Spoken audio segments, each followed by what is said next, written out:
And I think we are live. I always mess up this transition. This is the best time, the best way I've actually managed this transition. So Crushed it.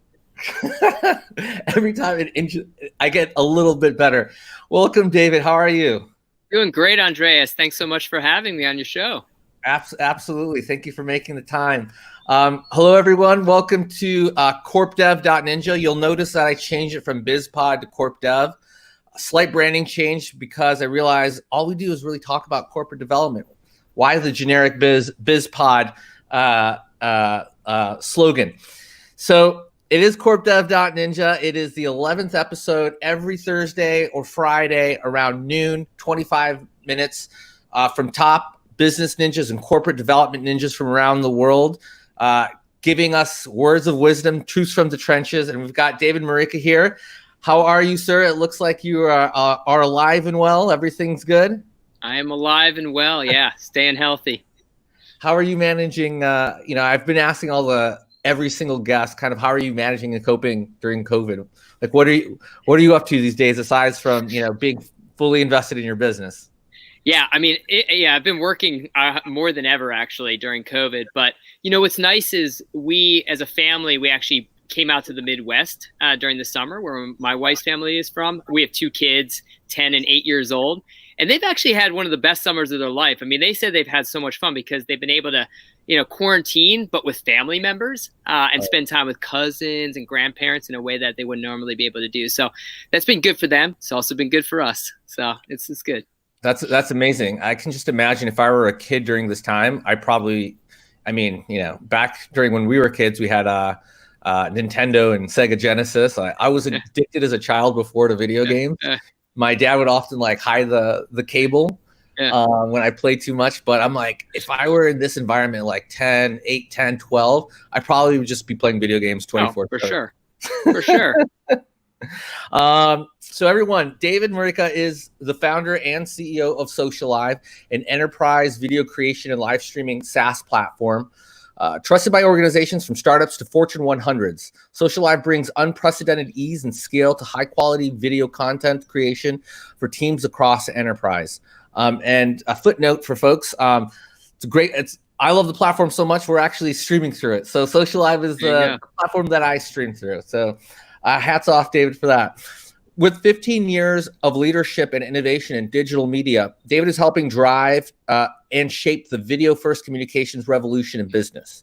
Before Socialive, David helped launch Scholastic's first digital learning platform and worked as a strategy consultant at McKinsey Company. A New Jersey native, David holds a BA from UNC Chapel Hill and JD from Harvard Law School. Pretty impressive background and pretty diverse, David. Yeah, it has not been a straight path. Yeah. So we've got a few questions here. Again, it's a 25-minute show, but I think at this point we got 22 minutes. I encourage folks who are watching live on LinkedIn to submit any questions live, and I will take a look and we'll see which ones we'll lay up for David. But in the meantime, it is interesting. I've had a few friends who've gone to law school and who have switched into business, and they all have their own reasons for that. And so curious, why the switch? You went to Harvard Law School. Why the switch? Usually when you spend all that time, you're pretty much invested in that. And there's a lot of work. It's super academic. And then you go typically to big law. But I have noticed some of the most impressive folks and friends and colleagues that I've come across in business actually did that transition. They went to law school and then went into business. But what was your reason?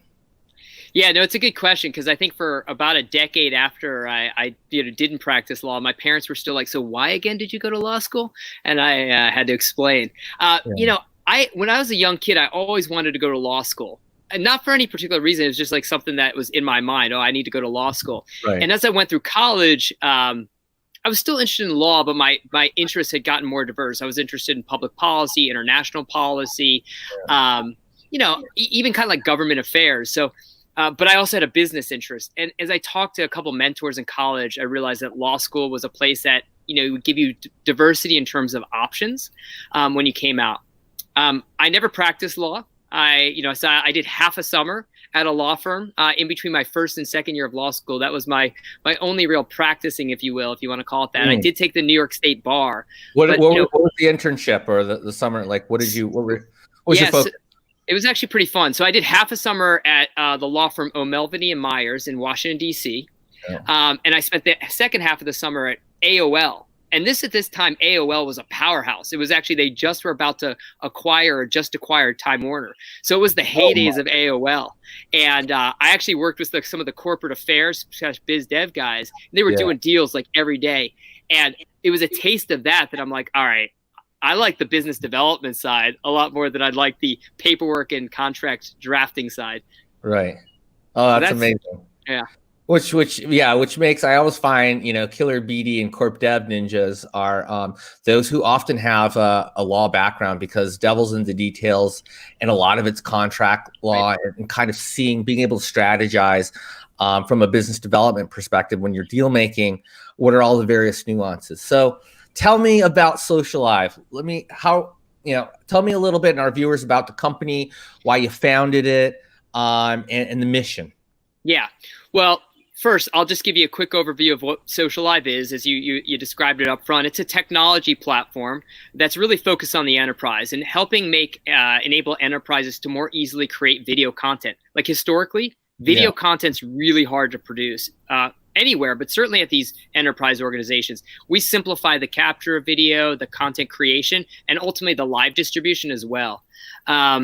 But, it hasn't been a straight path to getting to this place. Like, Socialive was 3 different companies, if you will, before we got here, meaning we pivoted 3 major times before we became Socialive. And this is after McKinsey, right? So after so I went to McKinsey. Yeah. I went to McKinsey, and then I spent 5 years at Scholastic, the children's publishing and educational company. Kind of got this idea to start a company, which initially was in the music space. It was an online music creation platform that then pivoted into streaming, and then ultimately became a video streaming platform. At the time, wasn't focused on the enterprise, but it just found its way there. And what's interesting is we never raised venture capital or any institutional capital. So we are investor backed, but we still don't have any institutional capital in the business. Yeah. Great. Tell me, what was the inspiration for starting this business? Tell me a little bit about your pivots and how you got to where you got. So what inspired you?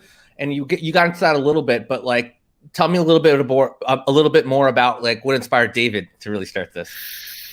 Well, yeah. So what has always inspired me is the idea of connectivity.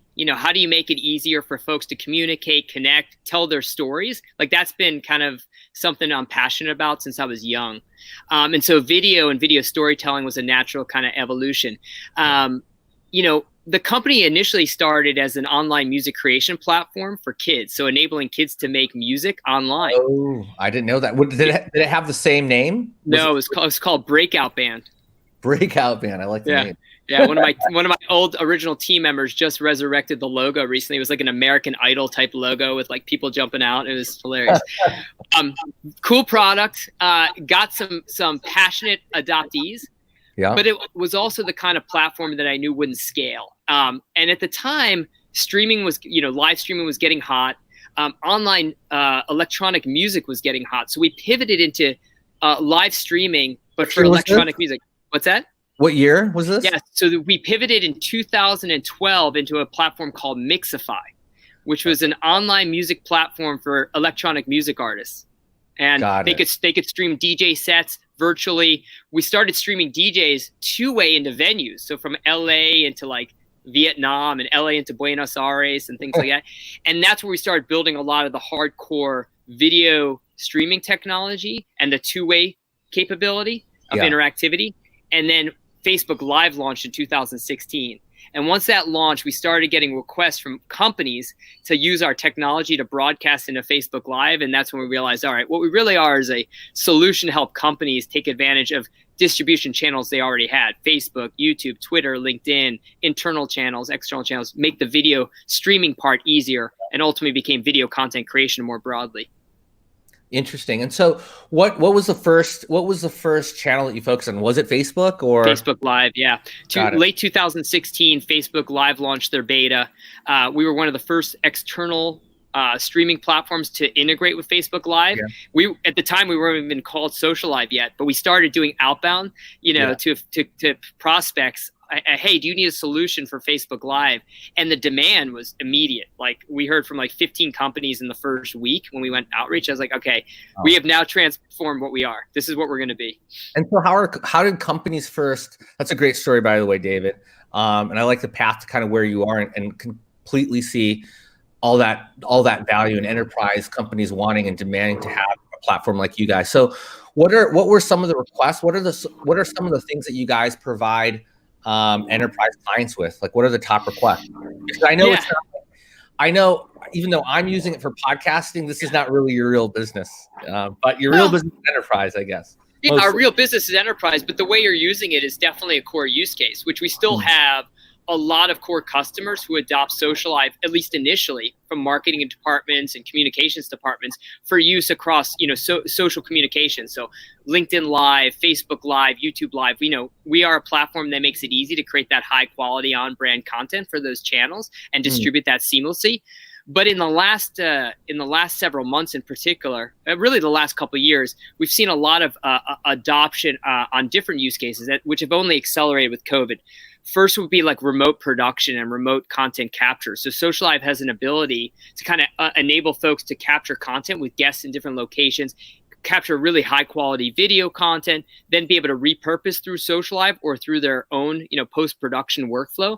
But that it really facilitates more scalable content creation, which is a very big challenge at organizations. That's a big use case. Virtual events has been another big use case. Yeah. Can you give me a real life example today? Yeah.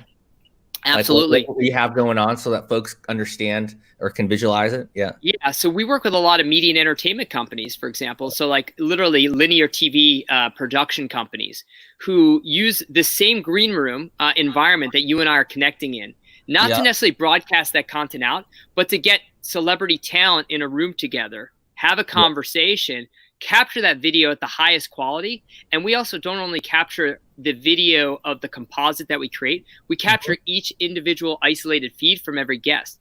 What that enables is those post-production teams to take that content, create new linear TV programming or new digital TV, digital kind of video content, and publish it out across their channels. So it's really around content production for those companies. Got it. And what about you mentioned some live events too that that's also another kind of hot area of growth for the company. Yeah, massive. So as you can imagine with COVID-19, pretty much all events have moved virtually, and all organizations have quickly tried to figure out how they're going to execute virtual events. With that, a number of big virtual events platforms have emerged, both kind of existing ones, like the more traditional webinar platforms like On24 and Global Meet, which is formerly called TalkPoint, but also new ones like Hopin and Cvent just launched their new virtual events platform called Engagement Hub. And the idea is these are immersive virtual environments to host, experiences. You think about it as webinar, but now it's full-on conferences, ongoing internal halls, external communications content. What does that look like? Like, what's an example? Well, so they all look a little different. All the platforms look a little different. Something like a Hopin or a Cvent are much more kind of, modern, like kind of really modular, easy to use platforms. They're similar to Socialive in that way in terms of, being easy to use video platform. And then there's like the more kind of deeper webinar platforms, like On24 and TalkPoint.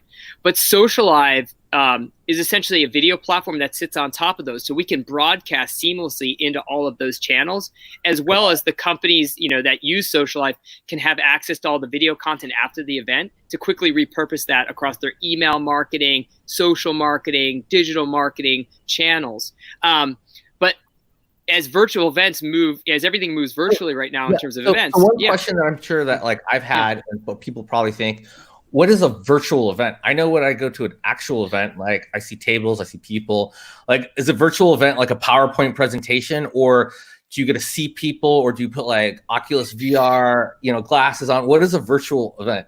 Well, it all depends, right? How you're doing it. But in the enterprise, I think there's a collapsing right now between the webinar, the town hall, and more of the large conference type event. They're all event experiences, right? And so as a result, companies are looking internally and say, what's our digital event strategy? So it's no longer like, hey, we're going to do 2 big events a year and get all of our customers and stakeholders there. We're going to have an always on digital event strategy, because COVID's changing the way we engage with our customers, we engage with our internal employees. So new platforms are cropping up that create these more immersive environments where you have chat, pollings, Q&A, and Socialive.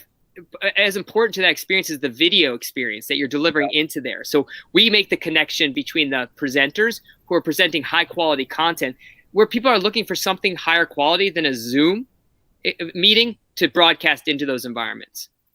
Got it. Interesting. Yeah, I have seen a lot more of these events like cropping up, and even for consumers as well. So companies like, and some of them are pretty interactive. Like there's like logos and graphics. You can go into sponsor different booths. Sponsor, yeah. So another question I have then, what's the wisdom, some business wisdom you can give us, and myself in particular, in closing large enterprise clients? So it sounds like that is your, that's the focus of the business, or a large part of the focus, and you must be really talented at getting and closing large enterprise clients. Tell me a little bit about your method. Well, look, I think first and foremost, it always starts with the product and the product market fit. So yeah, I might be able to tell the story, but I look at, our CTO, Ben Davenport, our lead front end engineer, Mike Orth, our lead mobile engineer, John Michaelich, and that team, that engineering team, they put a product out there that makes it really easy to sell. So it always starts with, do you have the right product? Do you have the right market fit with that product? Sure. If you have that, actually a lot gets easier. But the key when you're dealing with Fortune level enterprises is, look, it's about selling a solution and listening and understanding their pain points and being able to apply the solution to their pain points. It's about unlocking a bigger strategy. You're not selling a widget here. If you want to get a long-term relationship with a large pharma company, a financial services behemoth, you can't just sell a widget. You need to solve a solution that will kind of scale across their needs. You also, those teams are also looking for partnership. So you have to have a partnership mindset, which means you need to be open to something not closing in 3 weeks or 4 weeks or 6 weeks, but it might take 3 months or 4 months. That's okay. You're building a foundation for a long-term relationship with a lot of value built into that relationship. Yeah, I totally agree with all of that. But how do you even get into these enterprises? Let's say, there's Fortune 100 company X, there could be, they're considering it, or you think they would be a good candidate to consider Socialive. How do you actually engage? Do you see whether you have friends who work there? Do you send a random email? Do you go on LinkedIn? For me, I always say, of course, you need to have a great product. But when you do business, you're doing business with people. People are who you do business with and closing business development deals with. And so if you think about the people aspect, like how do you go and speak to the right decision maker? It all ends with the right person. And Fortune 100 companies, they're big. Oftentimes they're bloated. There's a lot of people. There's a lot of overlap. Yeah. And so you could be stuck in, business development purgatory if you don't hit the right target from the outset. How do you go about Company X? I think this would be a great, proposition for the company, a good BD deal for the company. How do you go about it? Yeah, no, it's a great question. I mean, we've been lucky to have a lot of inbound flow in over the last 6 months to 12 months, but you're right. Like at the end of the day, a lot of how you get in there is by, tenacity and focus. And you start with as an entrepreneur, when you don't have it handed to you, you have to go build your lane, right? So you have to not be afraid to kind of reach out and make those connections. So I've been really lucky because we are investor backed. We have I think 30 to 40 high net worth individuals in this company. And between my network and their network, look, I don't mind asking. If I want to get connected to a large financial services company, a large insurance company, I just make the ask. And generally speaking, you want to get to, a senior enough person that they can be an influencer, or at least to start the conversation. They may not even be the buyer. What does that mean, a senior enough person in your mind? Well, at these large enterprises, I think director and above really helps. Certainly, if you can get to a VP or a C level, then you're even, in a really good spot. The buyers are typically going to be vice president and above. So, you want to ultimately be on their radar and be able to tell the big story to them. But ultimately, you also have to connect with the actual users who are going to be not necessarily at that level in terms of, having the buying power. But yeah, look, you have to write that concise email. I think what's really key is, quickly, succinctly talking about what your product solves, like in a sentence or two. But also, what's really helpful is being able to give social proof. Like if you do have customers that are of that level, it immediately kind of solves the question of, hey, is this company legitimate? When you name those customers and you can actually speak to it intelligently, it removes that from the table. And then already people are more open to having a conversation. So getting those initial customers, really, really important to help kind of open the seas for you for the next set. Amazing. Thank you for that. I totally agree with all of that. One question I have then, let's say you hit a roadblock with an enterprise customer. You've given demonstrations, it's several months in, you've kind of traded some contracts, some high levels, you've done like every business development person has experienced at some point or another, like, okay, we're at 100% close. And then all of a sudden it stalls for no apparent reason. What do you do? Well, first of all, a deal is never dead until someone says no, and even no means not now. So you got to always have that mindset that, if you want it, you got to continue to figure out a way to make it happen. I think a lot of it is being strategic. Like I think that, you can't keep pounding the same, door the same way each time. Like as you're going back to the people that maybe where there's a roadblock, you got to keep providing value or some reason they need to kind of reopen that door. The other thing is you should not, when you're going at these organizations, you can't put all your relationships in one basket or all your eggs in one basket. You got to try to have touch points elsewhere and ways to kind of maneuver within the organization so that if, say, you're going to communications, but you're hitting a roadblock there, well, at least in our case, learning and development or, kind of digital marketing or, corp comms, maybe other areas that we can be exploring. So try to have multiple touch points.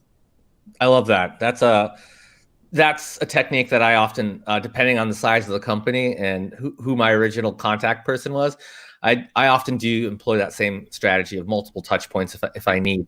Final question. You said you're investor back from your original team and some of your original investors, but how did you manage the original fundraising of Socialive, and how are you thinking about fundraising in the future? Yeah. So my initial funder was actually a family of a law school classmate of mine, a former Michigan guy, University of Michigan guy as well. So even though my wife is a Buckeye, good things still come out of Michigan.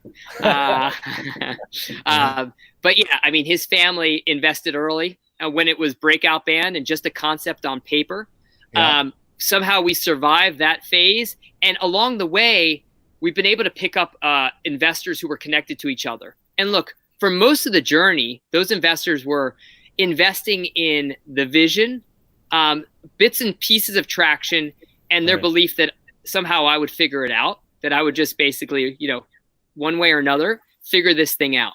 And they also probably recognize this is the highest risk part of their portfolio and it probably wouldn't return.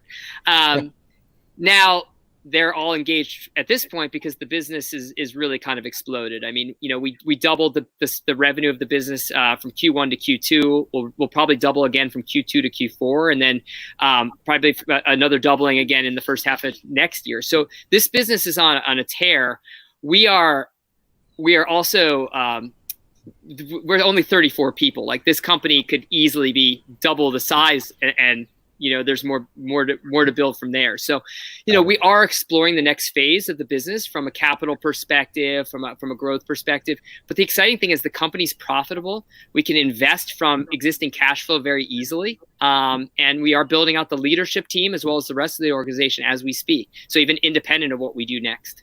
Amazing. Well, if and when you get to that next funding tranche and point, make sure you reach out to me. Sounds good, man. Sounds good. We'll do. A few closing questions or, some fun questions. What are you typically eating during COVID? I mean, everyone has a different Yes. Answer. All right. Well, some people are great chefs. Some folks have realized that they're not so good. I'm not. My wife is quite good, but I'm not. I have been in Cleveland for much of the summer with my wife's family, and my wife is Indian, and we eat almost mostly Indian vegetarian food every night, and it's absolutely phenomenal. I mean, my wife's mother is one of the best preparers of food, cooks I've ever had, actually. So I'm very fortunate. Amazing. Are you having any particular curries or? Oh, mostly like simple dals and vegetable subgis, but full of flavor. Amazing. I've been to India probably 5 or 6 times, a couple times for a wedding and a few times in Mumbai for business. And one of my favorite countries and cuisines in the world. Definitely it's so good. One of the best. And if you're vegetarian or vegan, it's like it's incredible. It's a dream cuisine.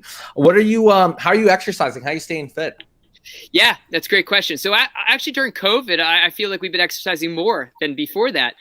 Used to go to a gym, my wife as well. Obviously not doing that anymore. And I don't think I'll go back to a gym after this. We have been using Equinox Veris app to do these kind of interactive, semi-interactive because they're not live programs. And man, those workouts crush. Sometimes using the Nike app as well. Jogging as much as possible in between those days. But yeah, it's been pretty good. Got it. Yeah, everyone has a different program. I've been doing a bunch of cycling. Nice. I like to walk just in general. Some HIIT workouts, and then several apps fit on for me has been pretty good. Final question.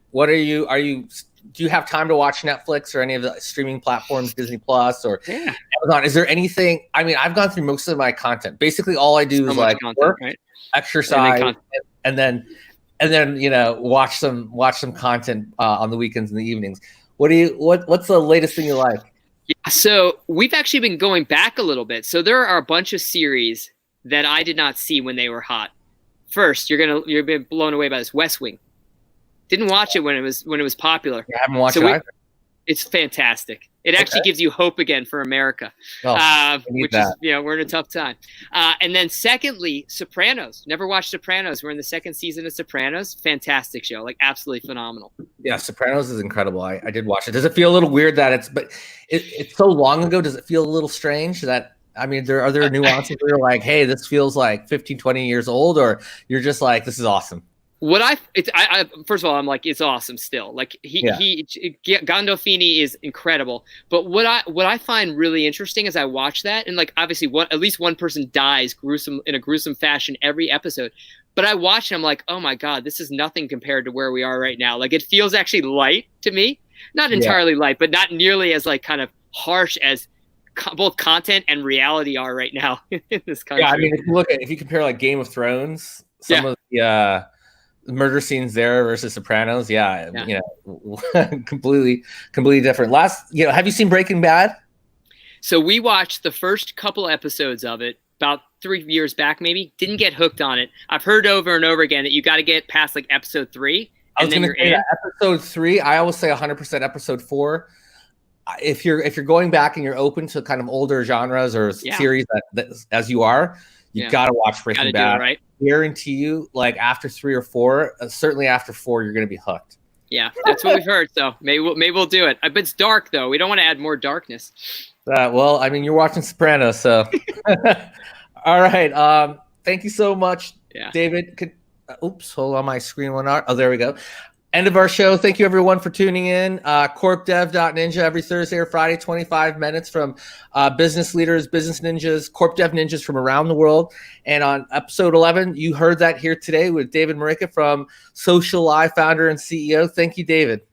Thanks so much for having me, Andreas. Really appreciate it. Thank you.